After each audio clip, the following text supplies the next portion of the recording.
In this tutorial, I will go in depth on how to use the highlighting features within Zenreader. I start with an empty project where I have added 2 documents, and I do not have any markings yet. The first step is to open one of the documents in the PDF reader section. What we typically recommend is to keep the markings panel always visible so that you can see all of the highlights that you have made on this document. There are 5 different types of markings, and I will show you how to create all of them one by one. The first 4 modes of marking, you can enable them by selecting that mode in the toolbar in the PDF reader. The first one is the standard text highlight. So this means that I can select some text, release the mouse, and this will bring the highlight panel. I will explain better how to use tags most effectively with highlighting at the end of this tutorial. For now, I will just select one of these tags and proceed to create the text highlight. The second mode of highlighting is the image crop mode, which allows us to select an area of the PDF documents by clicking, holding, and dragging. And once I select a color for that area, this will extract that image as a highlight that I can then work with. Zenreader comes with an image to text feature, which allows me to convert an image that has text into text. This is particularly useful for those documents that are a scanned version of a paper document, and hence the PDF file does not have the text information available for you to do a text highlight.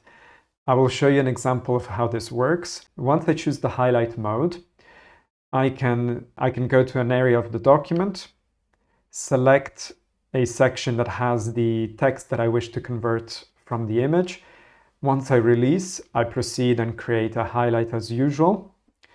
And the OCR engine within Zenreader will extract the text from the image. So as you can see here, the OCR highlight now has the text that is extracted from the image alongside the image.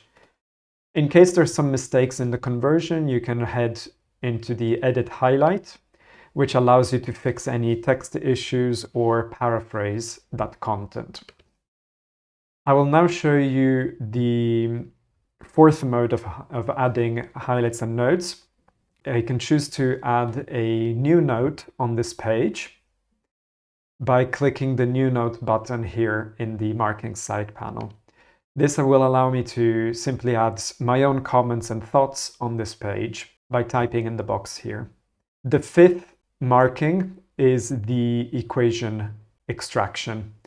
This allows me to select an area of the document that contains a mathematical equation and convert that into a LaTeX equation that I can then use. So let me open a document that has equations.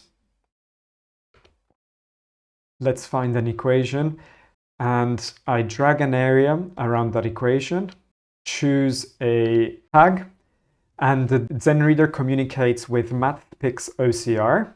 MathPix converts the image that I extract into the LaTeX equivalent. To set up this extension, in order for Zenreader to be able to convert images to LaTeX equations, we need to go into the Preferences, Integrations, and follow the instructions for activating the MathPix OCR integration. I will now show you how to make the most of the markings panel. I will expand this a little bit. You can see here at the moment I'm displaying the markings for this document, but I can also display all of the markings from all of the documents. And these are organized by document. Each marking has a little bit of information and a few buttons.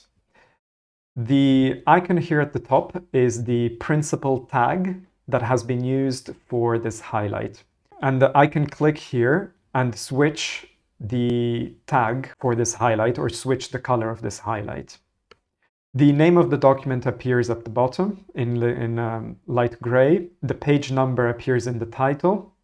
And if I hover on the title and click on this, this expands the highlight into this edit panel, which makes it much more convenient and easy to add content or modify this highlight.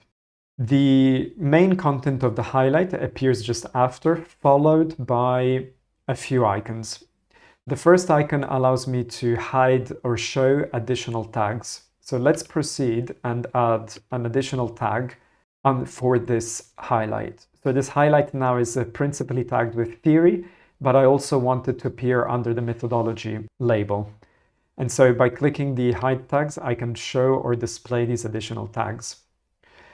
The pencil icon represents the edit highlight, which allows me to modify the original text that has been highlighted. This is particularly useful when you're highlighting large pieces of sections of the document or some small sections and you want to paraphrase this so that your highlight is immediately useful for when you export. So let's say I paraphrase this and then I accept this. Now the highlight appears with the paraphrase. The next icon here is to show or hide the notes section, where I can type my own comments and thoughts for this highlight. The pin icon allows me to click and take me to the exact location where this highlight was created. So this is very convenient when you're looking at all the markings for you to jump back to the exact location where this highlight was made. And then finally, I can copy the content to clipboard and paste this wherever I need. I want to show you how to reverse the paraphrase. So I can click Restore Original, and this will bring back the original text. Once we have made highlights, we can proceed to export all of these highlights as a report. And I have covered this in the Getting Started tutorial. We can also choose to export a copy of this PDF document with all of the markings applied onto it so that we can share this to other people who are not using Zenreader. And we access that by clicking Export PDF. And we can choose to export all of the annotations and then proceed with generating the exported version. So I will save that onto desktop and then launch it. And you can see that now we have exported the same PDF with all of the markings that we made on this document, and we can send this to our colleagues.